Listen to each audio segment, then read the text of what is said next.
Bonjour à tous et à toutes. Je vous souhaite la bienvenue dans ce cours de vocabulaire. J'espère que vous êtes encore tous en bonne santé. Pour être en bonne santé, il est important de bouger. Comme vous voyez, on peut bouger de manière différente. Allons donc découvrir les sports. La première chose que vous devez faire, c'est préparer l'exercice 17 à la page 361. C'est une liste de vocabulaire que vous devez étudier par cœur. Studeer die lijst dus goed uit je hoofd voor je aan de oefeningen begint. Dans cet exercice, vous devez encore écrire les titres dans chaque cadre. Les mots que vous devez remplir se trouvent dans la consigne. Dans le premier cadre, vous devez bien faire attention à le handball et le hockey. Ce sont deux mots qui commencent par un H, mais qui n'ont jamais l'apostrophe. Vous devez donc toujours écrire le devant handball et devant hockey. À la page suivante, la liste continue. Dans le cadre des matériaux, il y a deux traductions pour le mot ball. On peut dire la balle, mais aussi le ballon. Voilà la différence. On utilise une balle pour le tennis, seulement pour le tennis. Un ballon est utilisé dans beaucoup d'autres sports comme le foot, le volleyball, le basket, etc. Il y a aussi un peu de théorie que vous devez connaître. Si on parle d'un sport avec un ballon, une balle, des boules ou un volant, on utilise toujours le verbe jouer et la préposition à.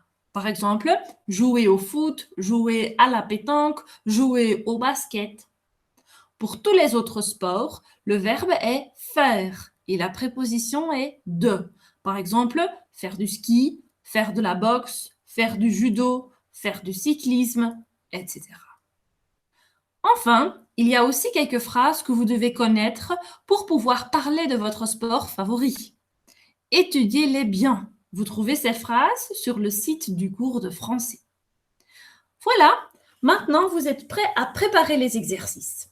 Dans le premier exercice, l'exercice 2, vous devez tout simplement combiner les sports avec leur traduction néerlandaise. Dans l'exercice 3, vous faites exactement la même chose. Dans l'exercice 4, vous voyez des illustrations. Vous devez écrire le nom du matériel correct à côté de chaque illustration. Dans l'exercice 6, vous devez souligner le mot correct. Dans chaque phrase, il n'y a qu'une seule réponse possible. Dans l'exercice 7, c'est à vous de deviner de quel sport on parle. Par exemple, 1. On pratique ce sport avec deux équipes de 15 joueurs. Ils jouent avec un ballon ovale.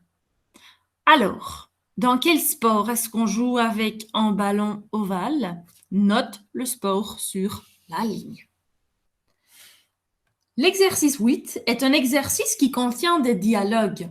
Vous devez compléter chaque dialogue en traduisant les mots de la liste. Alors, les mots que vous voyez en néerlandais, ce sont tous des mots qui se trouvent dans votre liste de vocabulaire.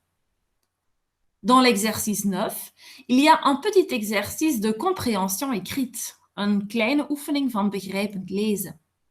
Lisez le texte et combinez les photos avec l'écrivain correct de chaque texte. Enfin, on est arrivé à l'exercice 12, un exercice de compréhension orale. Écoutez bien les trois dialogues. De quel sport est-ce qu'on parle? Dans le dernier exercice à faire, l'exercice 13, vous devez réécouter le fragment sur les trois sports. Essayez maintenant de compléter les textes.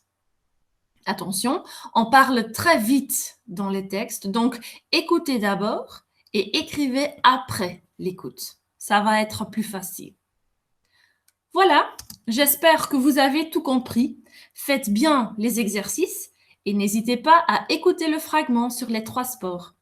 Au revoir!